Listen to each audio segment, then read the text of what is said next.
Hello guys, welcome to my YouTube channel. So in today's video I am going to show you how to calculate the Fibonacci number when the index is given. So let's start with the introduction of Fibonacci sequence. Fibonacci sequence is a sequence in which each number is the sum of the two preceding ones. So let's see here the Fibonacci sequence is given. So in this sequence we can see that the third number is the summation of first and second, and here 3 is the summation of first and 2. If you add 1 and 2 we get 3. So the list goes on like this one to infinity. So now we will move towards the Visual Studio Code and see how to get the Fibonacci numbers when the index is given. So let's dive. Now we are going to make a function using JavaScript which will going to give us the Fibonacci number when the index is given. First of all, let's declare the function name. Let's name the function as fib, which is going to take n as parameter. In the function body, we will first use the if else statement. If n is less than 2, we're gonna return the n itself. So this case is going to be a base case for the recursion. In the else statement, we will return fib n minus 1 plus fib n minus 2.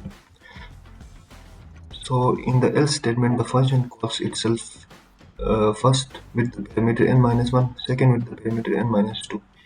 So this function is going to execute again and again until the base case is reached. Like when the value of n is less than 2, this function is stopped. So let's console log the function.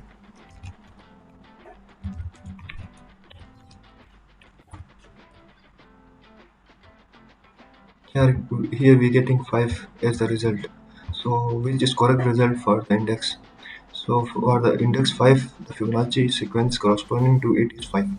So next we are going to see the time complexity of this function. So let's move towards the notepad. Now we gonna discuss the time complexity of this recursive Fibonacci function. So let me write down the time complexity over here. Time complexity. So first of all, we just gonna take a look on the body of the function. So in the body of function we use the if else condition over here. So in the if part, if the value of n is less than 2, we just gonna return the value itself. And in the else part we are using the recursion. So in the recursion we are using function fib again and again, called on a value which is 1 less than n and which is 2 less than n, and we just gonna add both of them.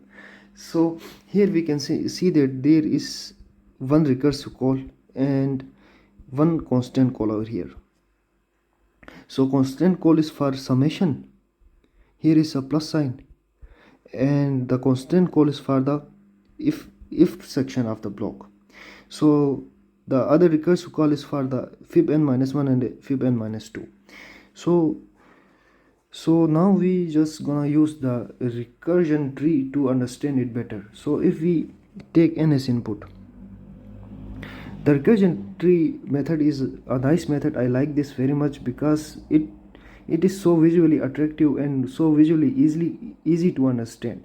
So that's why we are using the recursive tree method to understand this concept better. So if we give n as input to this function, n is going to be broken down into two parts.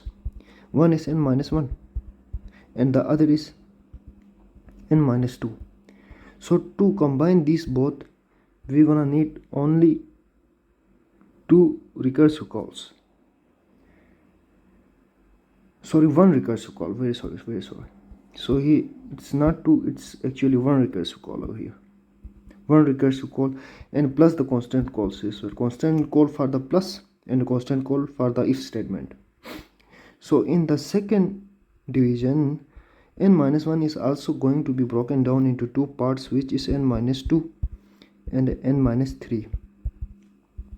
And n minus 2 is again going to be broken down into two parts, n minus 3 and n minus 4.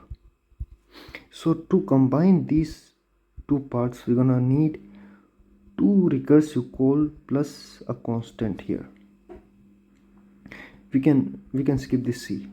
we can skip the c, it's not problematic for us. So in the third recursive call, this is n minus 2 is going to be broken down into two parts again, which is n minus 3, n minus 4. N minus 3 is again going to be broken down into two parts, n minus 4 and n minus 5.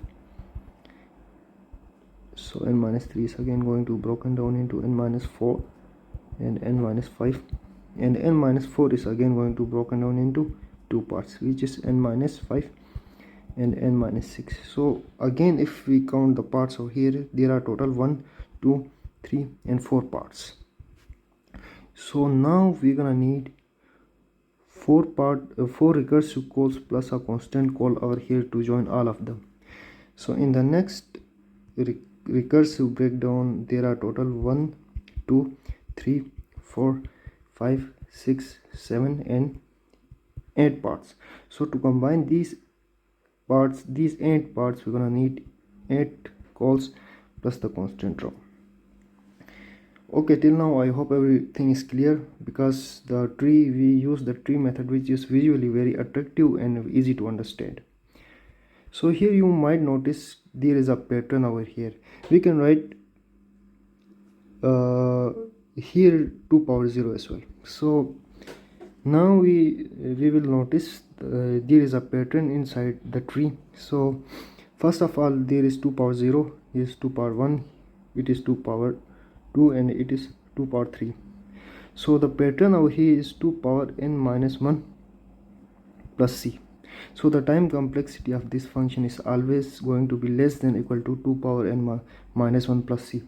So why it is always less than or equal to this part? Because we see that there are going to be basically two trees over here, two branches of the trees actually. So the left part and the right part. So in the left part we see that n is being subtracted by 5, and at the same time the right part n is being subtracted by 6, which is bigger number as compared to 5. So eventually the right part of the tree is going to terminate earlier as compared to the left part. So that's why we just write the time complexity of this function, which is always less than equal to 2 power n minus 1.